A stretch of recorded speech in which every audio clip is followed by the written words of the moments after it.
right, are you looking to hitch up a trailer? Great. The first thing you're going to want to do is find your hitch. In the trucks, the hitches are underneath of the back seat. Just lift up here and find your hitch. You're going to bring it to the back of the vehicle. And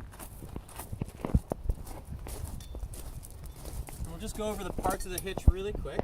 So you've got your hitch and your hitch ball. This is your cotter pin, C-O-D-D-E-R. I don't know how it's spelled. Yeah. And then this is your hitch pin.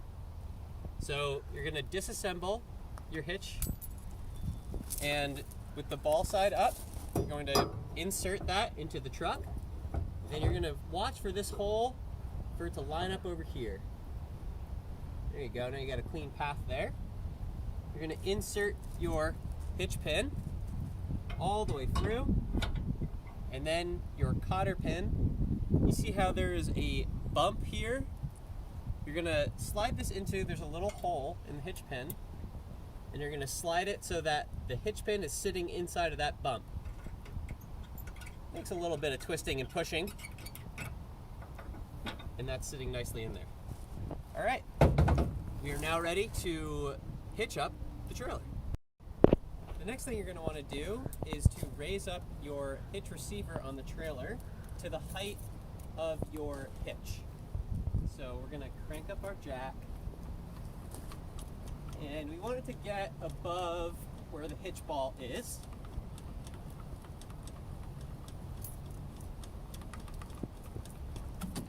And that's the extent of the jack, so that's as high as it goes. And then we're going to open up everything so that the hitch receiver is ready to receive the hitch.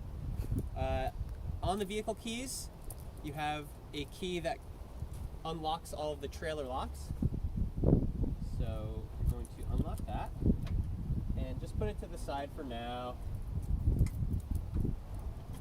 Put it there.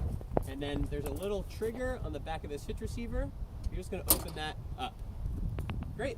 Your trailer is ready to be hooked up. So once your hitch and your trailer are prepared, the next step is you're going to back whatever vehicle you're planning on connecting to your trailer. You're going to back it up to your trailer. This is best done with a buddy. I would definitely say if you have a partner available, use one. And when you're backing up your vehicle, make sure to back up really slow and steady. So that is what we are going to demonstrate right now. Alrighty, I'm ready to spot. All right, thanks, Chris.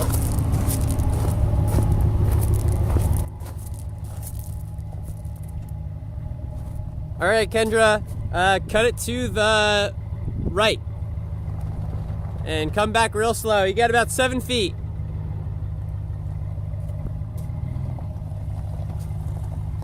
All right, now stop and straighten out your wheel and straight back from there. A little bit straighter. There you go, great. Come on back. You got about 2 feet. Stop. Cut your wheel all the way to the right and come back another like 6 inches. Keep coming, got about 3 inches. Keep coming, a little bit more. A little bit more, stop. And that should be good. Great. Okay, so now our vehicle is backed up right to where it's ready to connect. As you can see, the hitch receiver and the hitch receiver is actually a little lower than the ball, which will happen sometimes. We're on gravel. Sometimes these trailers settle a little weird. That's fine. All you need to do is either with a buddy, or if your trailer is empty, you might be able to do it solo. Just lift your trailer directly onto your... This is very heavy, so we're gonna have to do this together. Okay, great.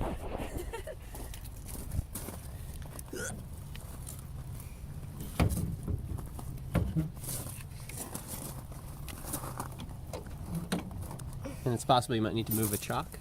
Yes. Cool. You got it, Chris? Yep. All right, I'm moving the chalk out of the way.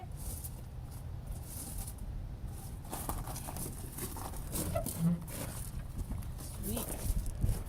So, what is happening right now can be misconstrued as your hitch ball and your hitch your hitch ball and your hitch receiver starting to come together. But as you can see, we're actually not quite there yet.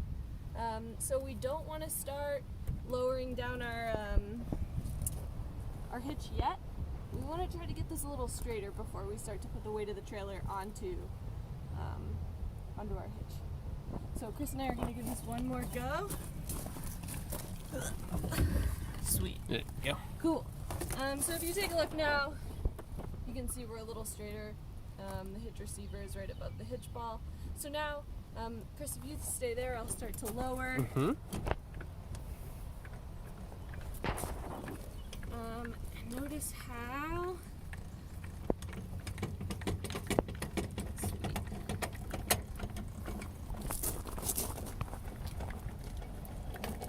the hitch receiver has lowered almost completely onto the hitch ball.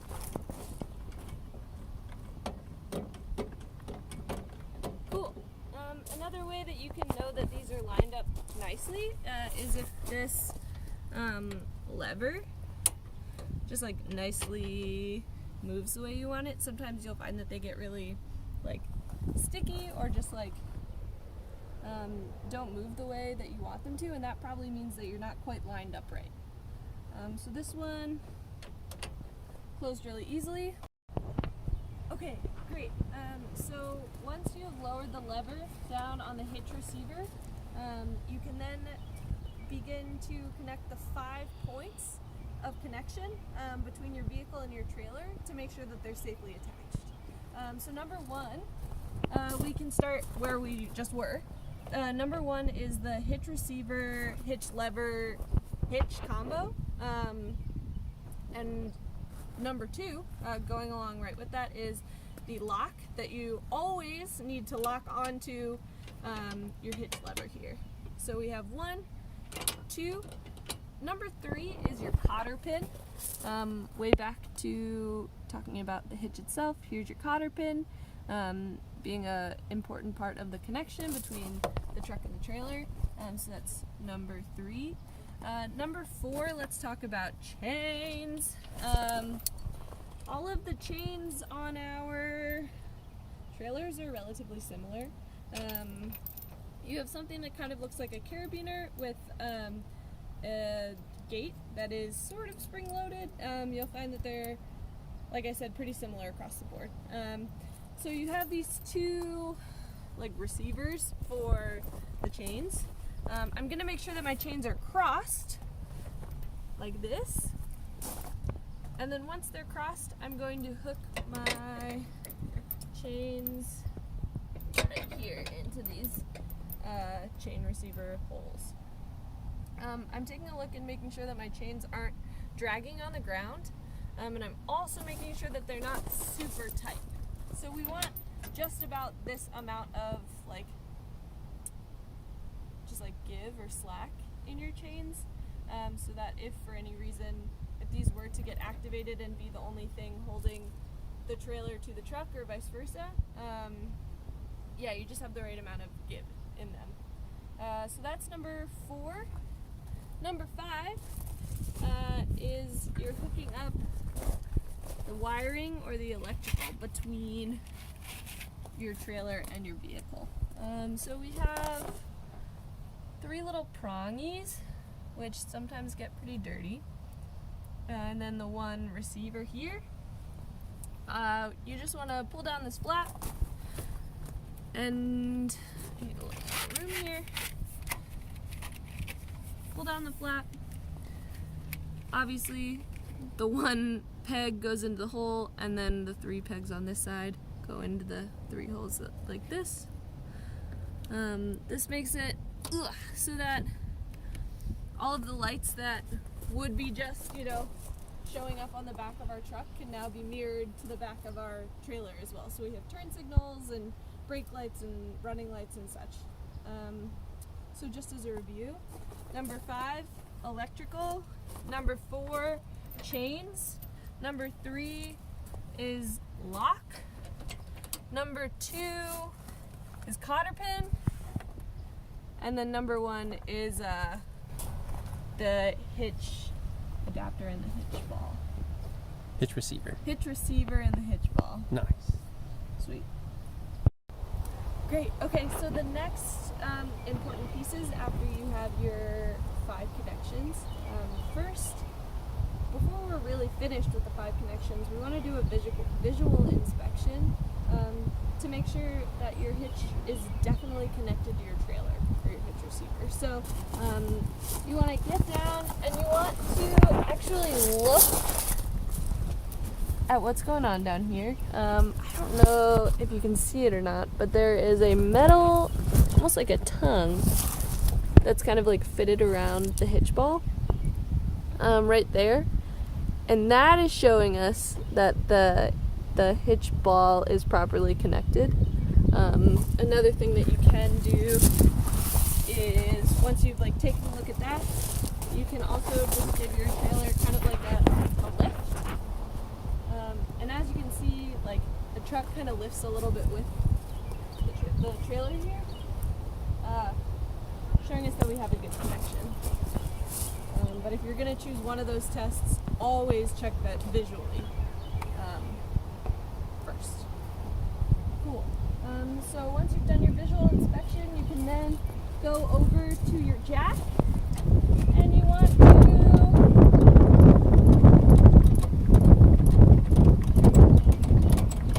just retract the jack arm most of the way here. Then you pull out this pin,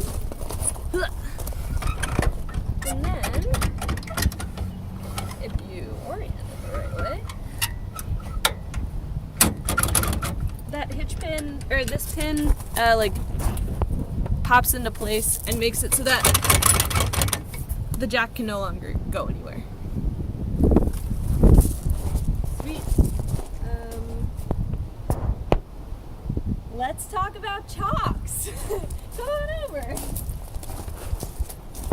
So we have what is called a chock under all of the tires of the trailers in our van yard, and really in general.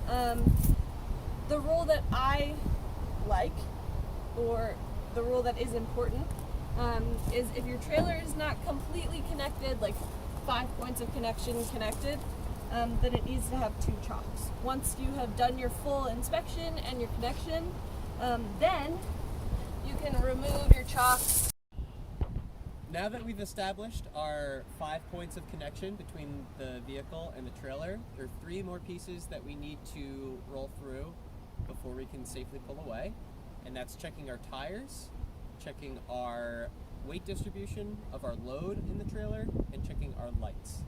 So tires, load, and lights. First thing we're going to check is our tires, just like with a vehicle check. Now that you're driving another set of tires, you need to check these as well. So we're checking for tread depth, making sure that it's looking not bald. We're looking at our sidewall, making sure that our tire is looking good. And we're going to check our tire pressure. With our trailer tires, we're going to make sure that they're at 40 psi. That's looking good. And we'll come around the other side.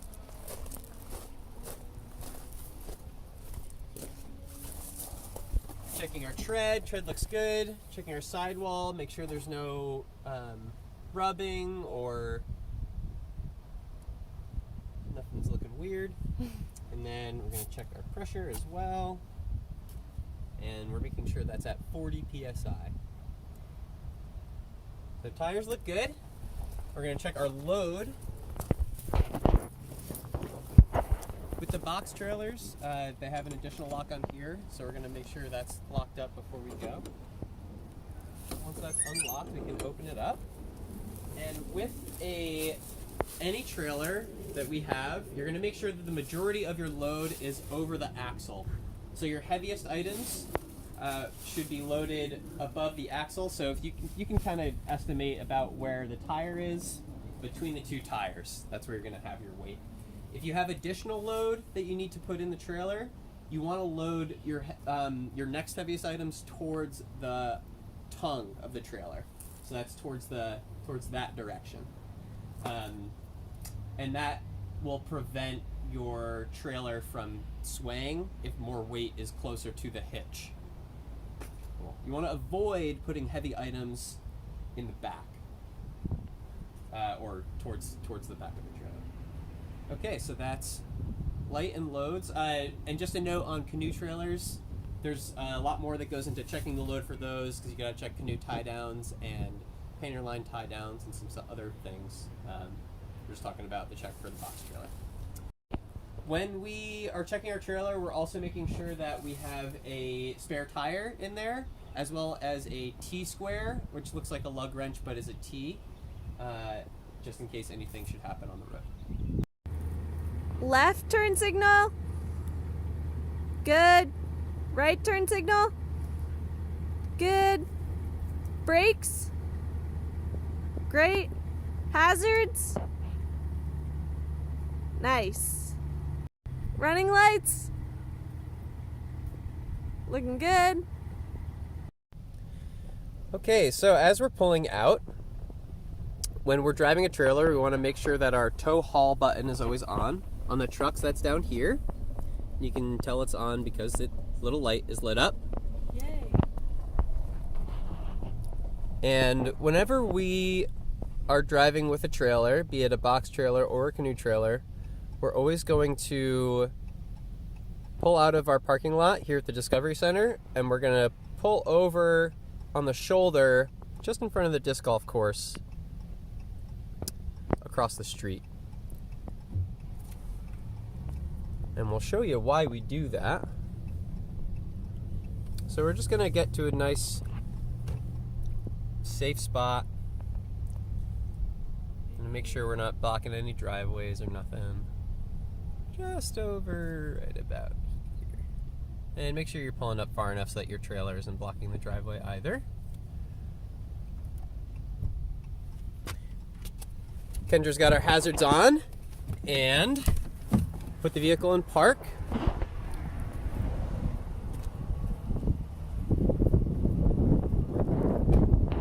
And all we're doing here is we're making sure that all of our connections are still secure. And we've got our 5 points. Give everything a shake. Looks good. We can make sure that our hitch is still on by lifting it. And then we can make sure that our lights are fully functional and everything looks good. We're ready to hit the road! Great. So you're back from wherever you were going. It's the same day it was when we started recording this video. You get back, you've beautifully parked your trailer into a spot. In this situation, we're in the lot at the Discovery Center, so we have a pretty flat ground. So we need to chalk our tires. We talked about chalks at the beginning. Because we're on that flat ground like I was talking about, we can just chalk either side of one tire. So wow, some perfectly placed chalks. I'm going to put these on either side of the tire. You want your chalks to be big enough that the tire's not gonna, your trailer's not gonna just like roll right over them, but not something ridiculous. These are pretty good sized chalks.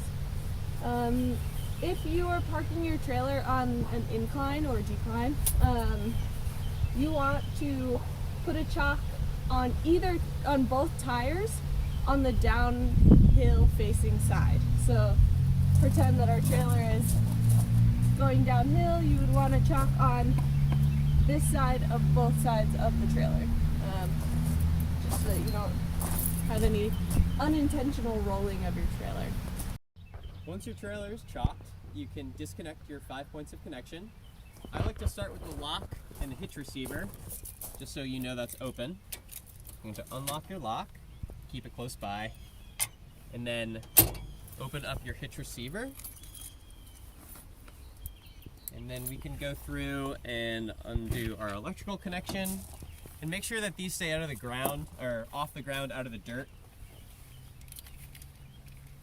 Just like that, because otherwise they won't work that well. we can disconnect our safety chains. There we go. Cool. So our system is completely disconnected from our hitch. Next thing we're going to do is bring down our jack. And the way we do that is we pull this pin out, the jack rotates, and then we wait to hear it click or watch it click into spot there. So it's good. And then if you put your foot to the side of the jack, it won't spin. Otherwise that doesn't do anything. And we'll bring the jack down.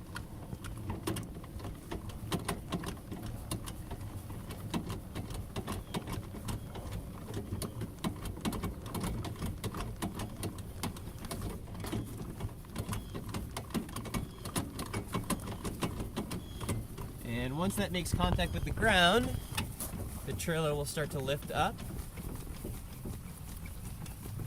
off of the hitch. And what we're looking for is that this is clear.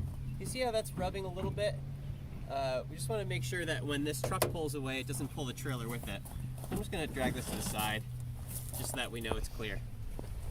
If we're finished towing with this vehicle, we can take the hitch off. So pull the cotter pin out, pull the hitch pin out, hitch comes out, and then when we put these away, always make sure to put the hitch pin and the cotter pin back in, just because they can get easily lost. And we'll put this back underneath of the back seat for safekeeping. Last step with disconnecting a trailer is lowering the trailer tongue back down, and we just want to make the trailer level with the ground. This makes it more stable. I'm going to bring that down to about there. Just looking at the tongue, making sure it's level with the ground. And then we're going to close our hitch receiver back up, and we're going to put our lock back in and lock it, and that makes it so that nobody can steal our trailers. And that's it.